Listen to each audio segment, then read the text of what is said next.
You know, over the last month or so, we have heard so many people say, you know, that what the Republican elites want to do just before, it's time to have the second ballot is to have them go ahead and parachute in a white knight. Have a white knight come to the rescue of the Republican Party.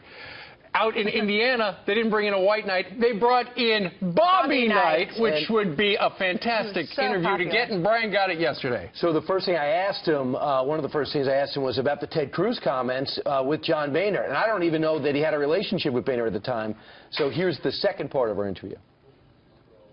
I think it's standard, frankly. Everybody dislikes him. There's something about him nobody likes, and he can't work with anybody. Think of him. He's a United States Senator. He's working with all of these senators, and he's got virtually no endorsements. And the one he most respects in the Senate is, as you know, Senator Jeff Sessions, and Senator Sessions endorsed me 4 weeks ago, and he's got no support. Nobody likes him, and you can't have that. Bobby Knight has the name recognition. You've had a lot of other famous people endorse you. But in terms of actual points, how many points could Bobby Knight put on the board for you, do you think, and your experts say, in Indiana? Well, before they knew that Bobby Knight called me, one of my people said, if you could ever get Bobby Knight to endorse you, that would be good. I said, I think I can. But I tell you what, if I'm watching and if I'm from Indiana, frankly, if I'm from anywhere, because we understand where Bobby comes from, it's just something very special. He's got something special.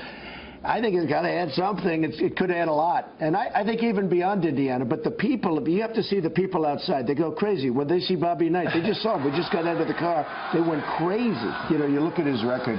We don't win anymore as a country. We don't win with the military. We don't win with, we can't beat ISIS. We don't win. We don't win with trade deals. We don't win with anything. And, this is a winner. And that's what the country wants, and that's what the country needs so badly. Coach, are you concerned about the state of the country right now?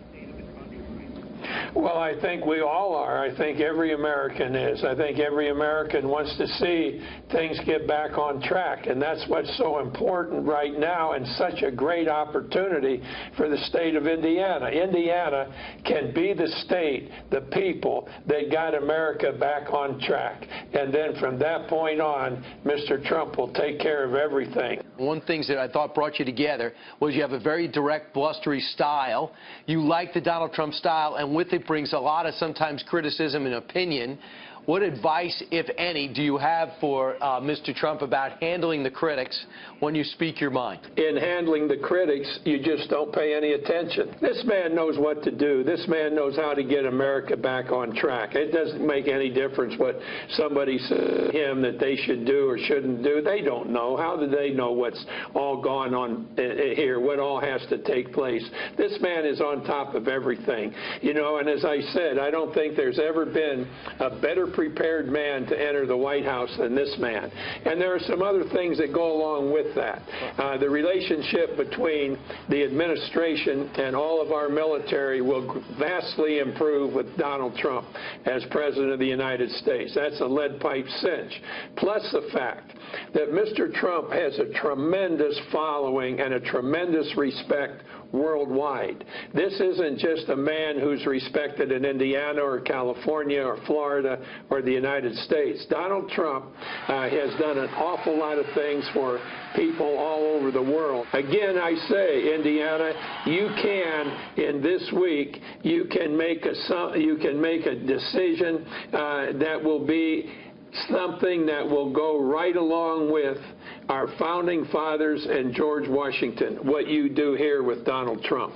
Donald Trump leaned in on that and said, wow, that's the best compliment I ever got. And he said, please run that clip. Yeah, if you were looking for somebody to endorse you in Indiana, that's the guy you would want. It will be interesting to see going forward. Right now, the Real Clear Politics average has Donald Trump ahead 6 or 7 points like that. If it becomes a larger margin on Election Day over there on Tuesday, you could probably chalk it up to Bobby Knight for Mr. Trump. But at the same time, maybe Ted Cruz is going to get a bump with Carly Fiorina. I love that you also asked him about Ted Cruz calling it a ring, the basketball ring. Yeah, we'll post it on foxandfriends.com for the part one of it. We heard that at the beginning. Yeah, it was really cute. Yeah.